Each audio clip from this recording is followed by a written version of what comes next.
Lionel মেসিকে নিয়ে উপস্থাপন করার মতো কোনো ভাষা আসলে আমার নাই। আমরা সবাই জানি যে লিওনেল মেসি গত লাস্ট কোপা আমেরিকার ফাইনাল ম্যাচের পর থেকেই কিন্তু লিওনেল মেসি ইনজুর্ড ছিলেন। কিন্তু লিওনেল মেসি কামব্যাক করবে এটা আমরা সবাই জানতাম, কিন্তু লিওনেল মেসি যে এইভাবে কামব্যাক করবে এটা আসলে আমরা জানতাম না।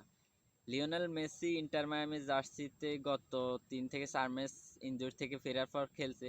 সবকটা ম্যাচের মধ্যে কিন্তু লিওনেল মেসি গোল করছে। আর আজকের ম্যাচটার মধ্যে কিন্তু লিওনেল মেসি জোড়া গোল করছে।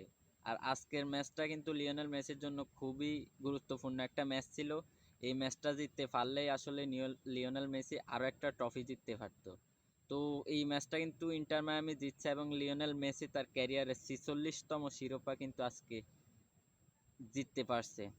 মানে কি বলবো আমি, 46টা শিরোপা একটা প্লেয়ার জিতে ফেলছে তার ক্যারিয়ারে।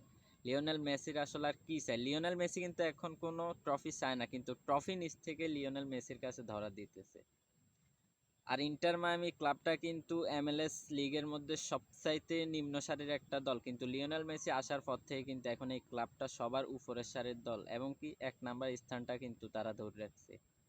আর লিওনেল মেসির যে 37 বছর বয়স, এই 37 বছর বয়সেও কিন্তু বোঝার কোনো ক্ষমতা নাই। মানে তার যে একটা ইম্প্যাক্ট খেলার মধ্যে, এটা আসলে কোনো ইয়াং প্লেয়াররাও রাখতে পারতেছে না। লিওনেল মেসি যেভাবে একের পর এক গোল করে রাখতেছে, লিওনেল মেসি আর ক্রিস্টিয়ানো রোনালদো শুধু একটাই পার্থক্য আমরা বলি, সেটা হচ্ছে গোল। কারণ ক্রিস্টিয়ানো রোনালদো প্রায় 900-র মতো গোল করে ফেলছে, কিন্তু লিওনেল মেসি এখনো পর্যন্ত 900 গোল করতে পারে না।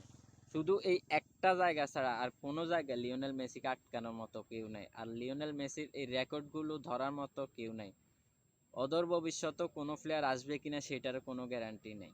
আমরা যারা Lionel Messi fan, Lionel Messi ভক্ত, তারা আসলে জীবন সার্থক যে লিওনেল মেসির মতো প্লেয়ার আমরা দেখছি এবং লিওনেল মেসির মতো প্লেয়ারকে আমরা সাপোর্ট করতে পারছি।